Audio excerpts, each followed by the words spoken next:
Great. Thank you, Brian. Excuse Would you hire John Gruden if you had the opportunity? me. Can I make my statements, please? Yeah, we'll get to that. You're gonna make a statement first. Thank you. I appreciate that. Thanks for coming today. Obviously, wanted to make myself available, and certainly for you to talk to Coach DePrato here shortly. But obviously, on Sunday, came to never an easy decision to make a leadership change, but ultimately did that, as you saw. We want to pass along our gratitude and appreciation for Coach Scott for what he did while he was here. I think what people need to realize, probably more than anything, was some things that we didn't have in place before he was here that, with his great help, helped us lay another foundation for things. When you look at transforming a brand new locker room, an indoor performance facility we're moving into this week, really on the mindset of putting student athletes first and the care for them. I think we're all important transitions for us and things that we want to keep building on in the future. But obviously, the unfortunate part, just that the results not timing out in the right way in terms of some of the things we're building. And when you look toward the future, it's a very bright one, and one that I think a lot of things that Jeff helped pave the way for will be a great benefit to whoever comes in here and takes the baton from here. We're starting our search now. Part of, as I think you all know from me in the past, it would not be something I would have typically done with a couple weeks left in the season, just kind of a contrary to my nature, but it's adjusting to the reality of changes in college sports now. Obviously, transfer portals didn't exist the last time we made a change. The recruiting season as it is important, and so to have a chance to really have an open mind, have a ability to build the right relationships, understand the right relationships with people who are going to be interested in this job are important, and that's what we'll do. This is still a highly attractive job. Since we've even announced this, there's dozens and dozens of people who have expressed their interest. There'll be dozens and dozens more that will in the days ahead, I'm sure. We'll take the time to kind of evaluate that list for consideration, whittle it down, and ultimately get to the right candidate that we feel is in place to move forward for USF. This is a great job. It will be a great job. I mean, for all the reasons I told you, we are making major investments in it that to a level we've probably never had before. Again, when you see the reality of that locker room, you see the reality of the indoor, and then you see the commitment of a multi-million-dollar stadium on the horizon. It'll be a great situation, and someone that has that kind of shared vision with me. Timeline for me, I think it's, while no hard date absolutely in mind that we have to have it, could come sooner than this, but my anticipation would be sometime prior to December 5th is obviously a key date in the modern landscape, because that's when the transfer portal opens up. That's when, and then the first signing date is December 21st. So in terms of who we've got, already committed at this point, that'll be evaluating what happens, and obviously for folks that will recruit in the future, that gives us, appropriate time to adjust. Which making the decision at this point in time gives us that ability that we wouldn't have had otherwise. I don't anticipate ever commenting on specific people, of course.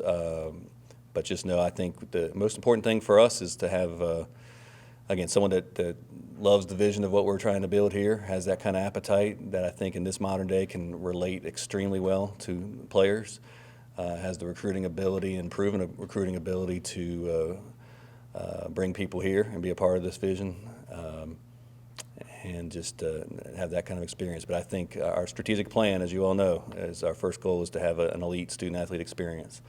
And having those that have or can generate that type of experience can attract and retain student athletes that want to take USF to the next levels, who we're going to be looking for, and we're going to find the right partner to do exactly that. So that kind of explains the general profile, that explains the timeline, and with that, I'll take questions. Mike, obviously there was great thought that went into this before you make the decision to let our coach go, but when you make that decision, in the back of your mind, you must have a short list of possible candidates that you would like to see maybe replace or at least inquire? Yeah, I don't know a short list of exactly who, but yeah, always people that I, with my background, try to certainly admire coaches all over the country. I've had good opportunity to meet many of them and just to kind of know what's out there. But I generally do have a full open mind. There's no direct short list of people that we're just going after. There's just people obviously that could be really good possibilities, and then you also know that you're always eager to hear who else has those types of interest as well. And that's what a couple extra days more than what we had the last time allows you to do. And I think y'all know me to be a pretty thoughtful person, but I'll work with the urgency that we need to, and there is urgency. But at the same token, again, trying to understand the breadth of opportunity, but then also kind of zeroing into more direct paths. And again, the clearest focus being on who's going to be focused not only on recruiting and retaining, but ultimately focused on winning championships and winning games. Because again, I know our fans, our students, our student athletes have all had some tough years in recent years, and respect that, and we appreciate them staying with us, appreciate and understanding the challenges that we've had. But I really look forward that while it hurts when you're going through it, all I can do is assess this as objectively as I can since I got here, and I think we're continuing to put the steps in place that you can see what winning programs have. We're putting more into that, and now we're going to continue to bring it together, and it's going to pay off. But so I know it's taken longer than it should. I feel the fans' frustration. I understand it, but I urge them to continue to understand that the best truly is yet to come, and understand that you can see the university making the kind of investment, and many donors making the kind of investment that it's going to take to achieve that success. So winning matters, but I'm also fair in understanding you got to give the tools to make it happen, and that's what I think this next coach is going to benefit from greatly. Why don't you think it worked for Jeff? I think, I honestly think, in many ways, it's a matter of tough timing in this day and age of modern college sports.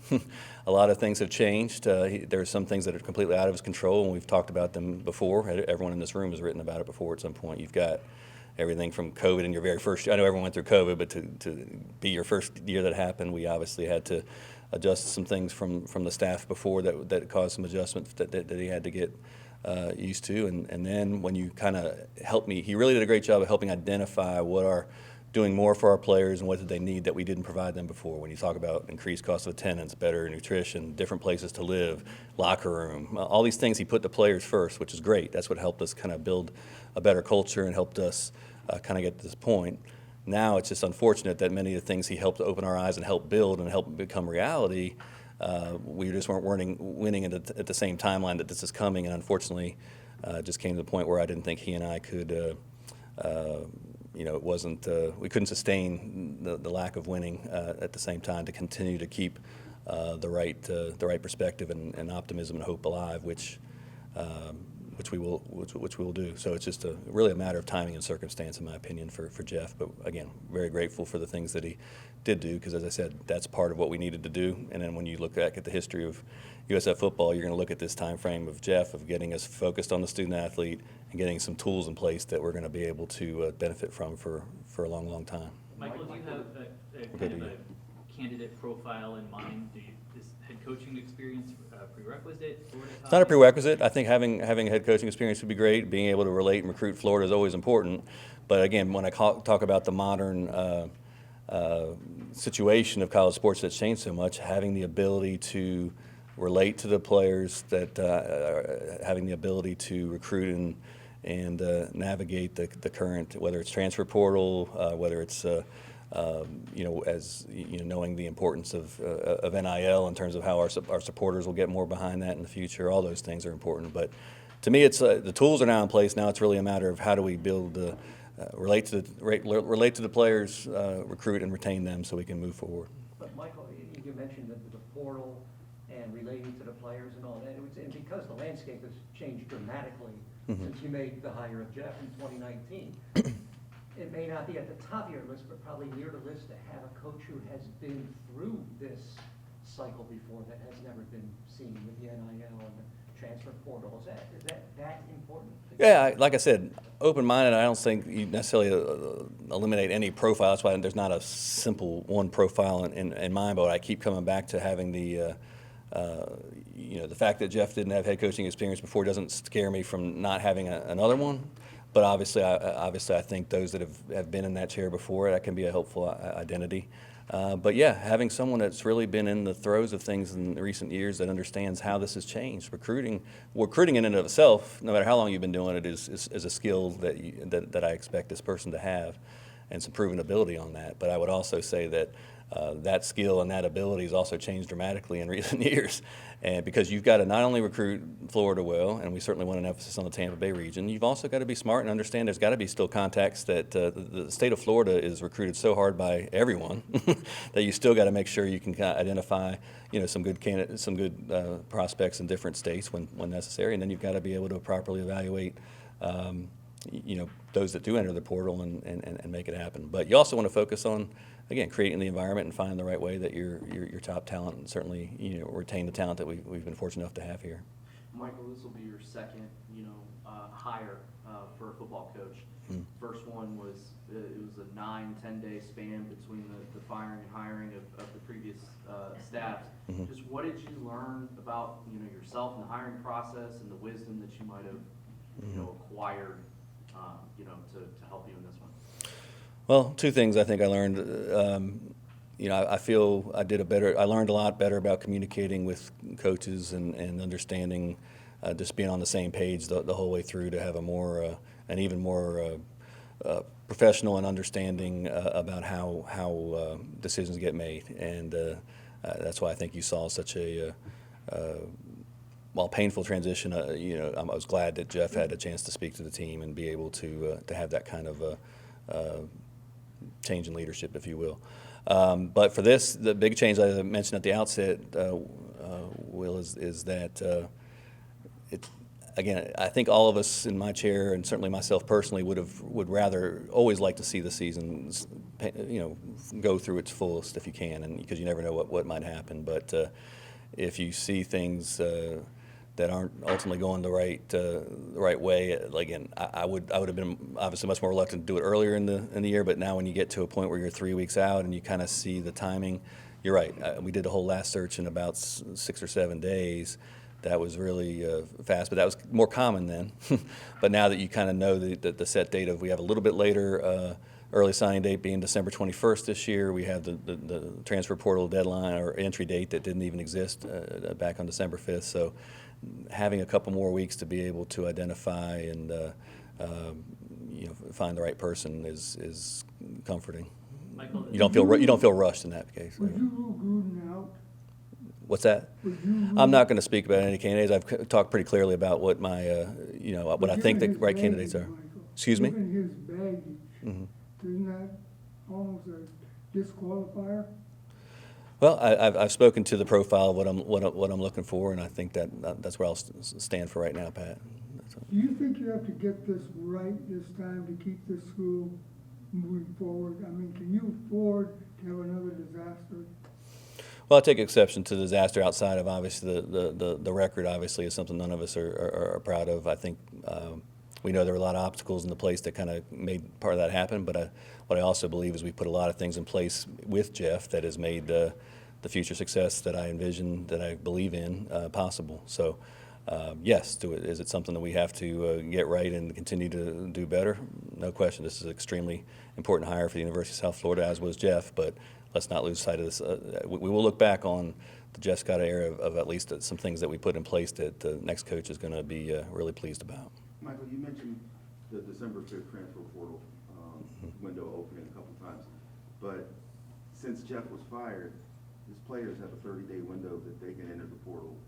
They do. Right now, what if anything can you all do to keep the guys on the roster in the fold? Yeah, well, we're trying to exhibit obviously great care, being very transparent about them, about what the process is going to be in terms of timeline.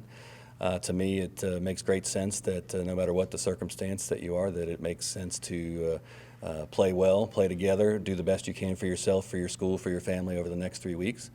And everyone should make the best decision they can with, no one wants to make a decision without all the best information at hand. And I think many of them would be well advised to see who the next coach is, see how that relates to you, and then you can evaluate what's best for other opportunities. But the reality is, that's why I think that date's so important. I think everyone, our coaches that are here, our players that are here. This is an opportunity to show what you can do, and obviously you always want to be your best to support yourself, your family, and your university.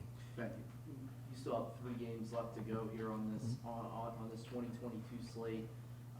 You know, is there a chance that if this staff performs well in the final 3 games that they get looked at for, some sort of, retention with this next staff?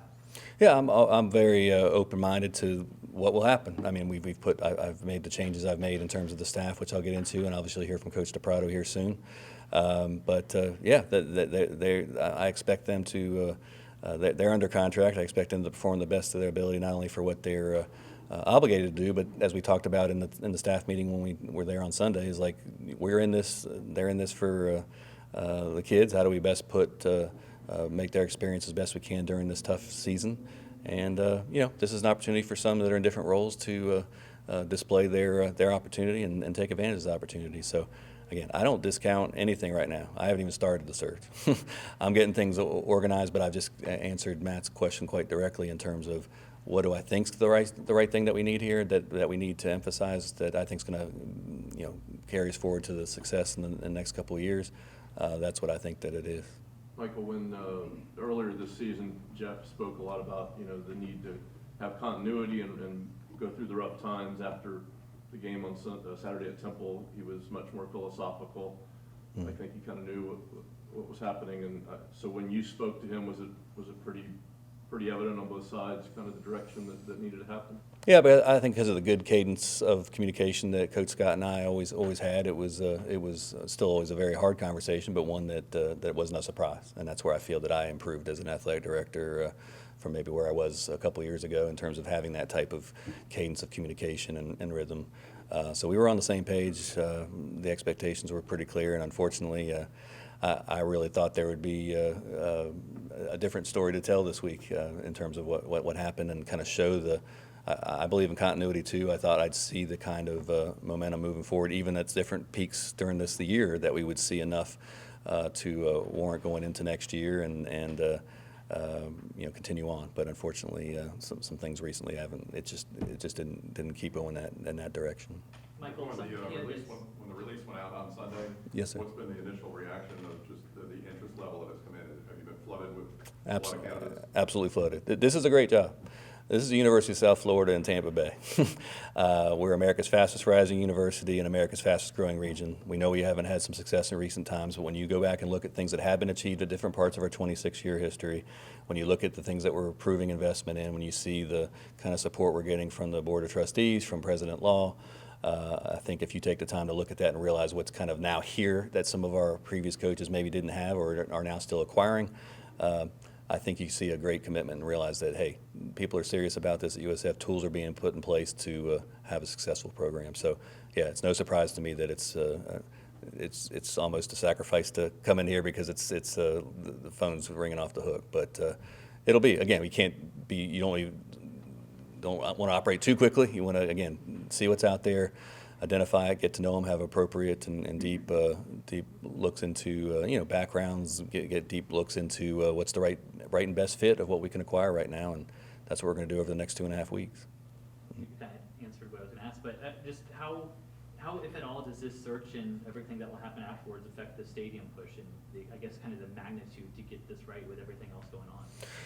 Well, it affects the great thing is we continue to get great interest in the stadium. People know that that's the next step in our evolution, not only as an athletic department and as a football program, but as a university, quite frankly. So while success on the field is going to help stimulate that even more, I think the commitment that we're seeing from our board and from our president just kind of is, again, emphasizing what I was saying earlier, that the vision is there, the commitment is there, and it's not to say the commitment wasn't there by some before, but it just wasn't the right time and the right priority for the university to move forward with it, and now that it really seems that it is, and that's what's going to, and people, while we don't always like to hear the word patience, the reality is we were only 25 years old. The university did make key decisions strategically that have made us America's fastest rising university, and now I think we see now that's happened. There's no reason that it's not mutually exclusive that you can be great in athletics and great, but sometimes you do have to take time and match up the priorities and have the priorities and straight on the academic side. But to have this type of support and focus on the new stadium and on the facilities we've built, not only for football, but when you see the facility, when you can see the master facility plan for all of our sports, and you can see that aggressive vision for the future, that's what's exciting. Michael, sometimes when coaches are changed at all levels, it always seems like you get the opposite guy. Go from the disciplinarian to the player, a different personality. But when you look at Jeff, the things you described, it seems like he has so many positive qualities that he brought. Didn't get it done on the field, but everything else adds to a great picture. So are you looking for that? Trying to find those qualities in a person too, that some of the same ones that Jeff had? Yeah, many of the things I alluded to are things that Jeff did very well, and we've got to find some other ingredients as well that are going to match up with our current personnel and personnel we want to recruit in the future that will take us forward. So it's there's no, I don't anticipate any. As I said, I'm not looking for any direct difference from where we were or anything else. It's just a matter of there obviously has to there was a change made, and now we're going to find the very best person we can find right now. Last time you had this coaching search, you said Michael Kelly and Company was the search firm. Is that the case again this go round? Not sure yet. I don't necessarily envision a search firm controlling it by any means, but it always is. Sometimes there's consultants to help with certain aspects of things, whether it's background checks or other things. But we're still working on that. I don't envision. I'll still ultimately make the decision. Obviously, I always have the approval from our board chair and our president, but